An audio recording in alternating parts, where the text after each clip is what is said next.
Let's talk about some possible future Notre Dame football players. We've got a couple of predictions, which I'm really looking forward to hearing from you on. Let's start with one of those NFL pedigree type guys.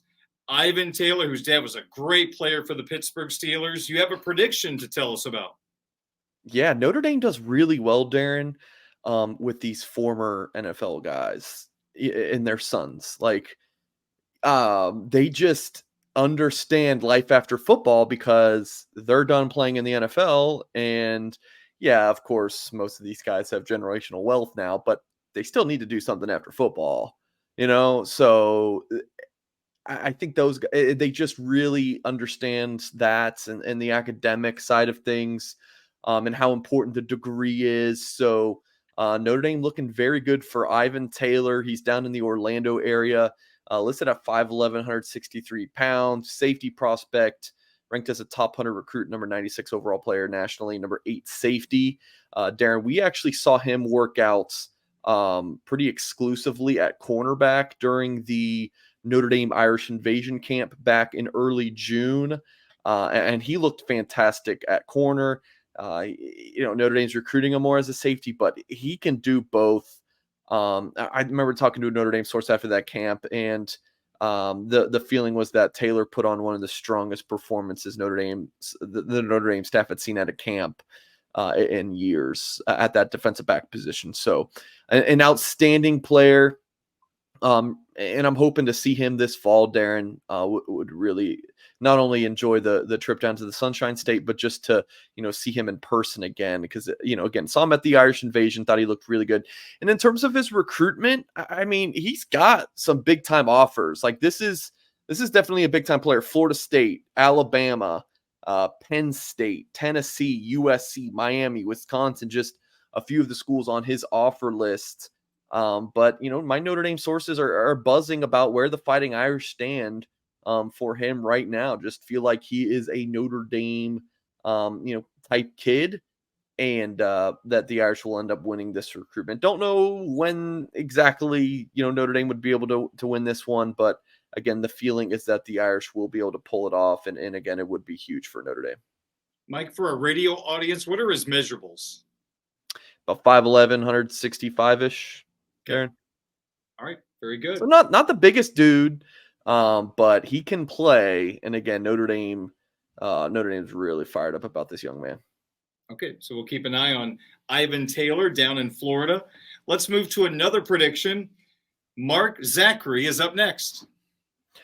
Yeah, and how about an in-state kid, Ben Davis in Indianapolis?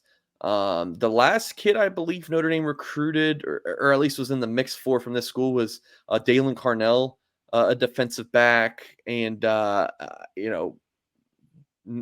didn't quite work out. And now Notre Dame is in heavily in the mix for Mark Zachary. I think this is going to end up being like a Notre Dame, Ohio State, Georgia battle.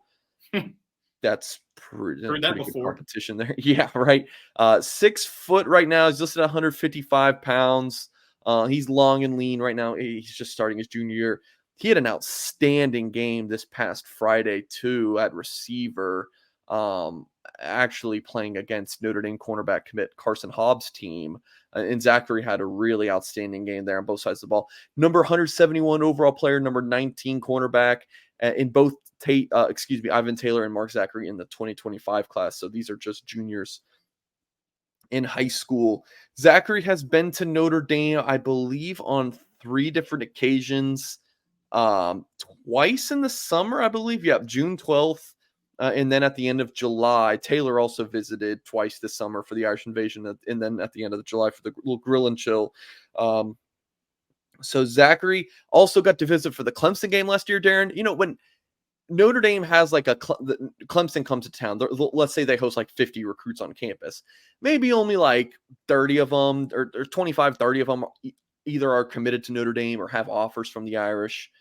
And then you have that group of kids that's like, he's got like a Ball State offer at this point or something, or he's got Louisville and Ball, something like that. Just a couple MAC schools, maybe a couple ACCs. You're like, it's probably not going to be a Notre Dame kid.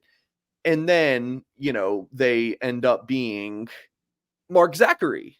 So it's really good for Notre Dame to continue those kind of big recruiting weekends, recruit the underclassmen because especially from your end state, because when they blow up, you're going to want to be in on them. And Notre Dame offered Zachary earlier this year, recruiting him very hard, big priority. So Notre Dame defensive back recruiting, Darren, has been a big stock up.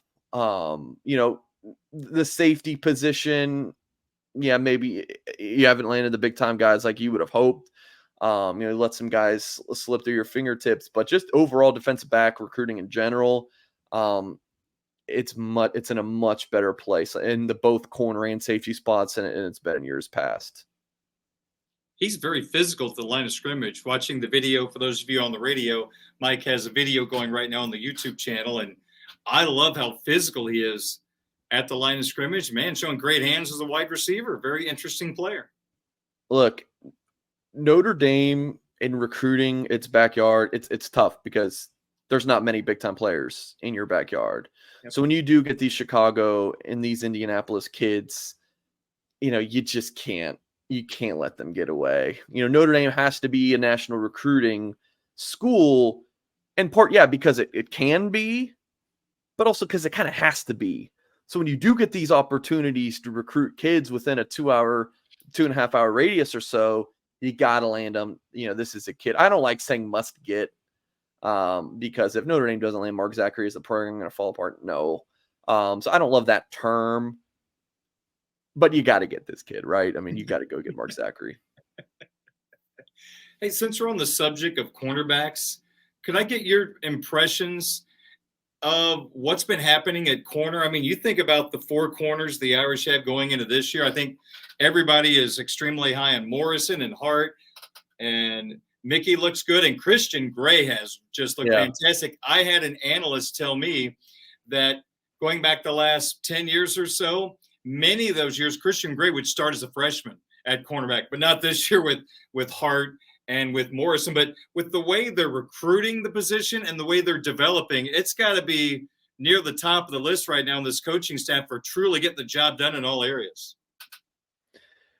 I mean, Darren, when we started having these conversations a couple years ago, quarterback, receiver, corner, the three biggest struggle areas, right? Sam Hartman, check for right now. What Notre Dame has down the road to be seen. Minchie, Angeli, Carr when he gets here, to be seen. But at least for right now, check mark for Sam Hartman. The receiver spot, pretty good. I think this is the year. I think this wide receiver group is pretty darn good, and I think it's lined up very, very well for the future. And then cornerbacks, the same thing. I mean, the days of Notre Dame just getting torched on the outside, I think, are over.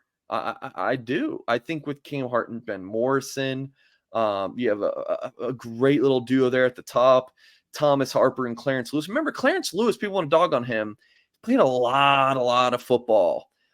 Talk about true freshman starters, Darren. That was him. He started as a true freshman, beat out Tariq Bracy in 2020. And remember, Bracy started in 2019. Lewis comes out of nowhere, summer enrollee. He starts. I mean, those two guys played a lot of football. Jaden Mickey's just a dog. Everyone I talk to is just like kind of a love-hate relationship with the guy. I mean, it's like, you'll absolutely love him, but if you're another player, you might hate him at times because he's going to get in your face and talk a bunch of trash. You need those guys, especially when they are up against the other team. And then Christian Gray's outstanding, Darren. And this is a side note for why I understand people will be like, oh, I can't follow recruiting. Oh, someone just decommitted. How could they ever decommit? What a ridiculous thing. Sure, you can have that moment. But Darren, as someone who admittedly for you didn't follow recruiting, we talked about Christian Gray for like 18 months. But we've been talking about him for a long time. And now most Notre Dame fans are just learning about the guy this month, right? And you've known about him for 2 years, so you feel like a smarter Notre Dame fan. Oh, yes, absolutely. And not just because you get to talk to me. I'm kidding, but so follow recruiting, guys. It's good off-season stuff too. If you're a Notre Dame junkie, you need blueandgold.com subscription. Half off right now, by the way. Head to blueandgold.com and sign up for first-time subscribers. But yeah, learn all about this cornerback group. And then you continue it with someone like Mark Zachary down the road. I mean, things are just looking really good. Big kudos to Mike Mickens. He's outstanding, Darren. I mean, really turned that cornerback room around. Some of these young coaches at Notre Dame, you just love talking about them. And then the more I rave about them, the more I'm like, man, I should shut up because, the more hype you draw, the more they're likely to leave.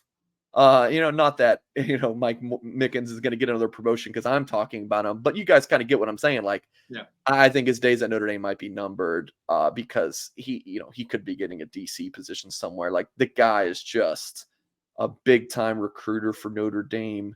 And the proof is in the pudding for what, how Notre Dame's improved the position on the field.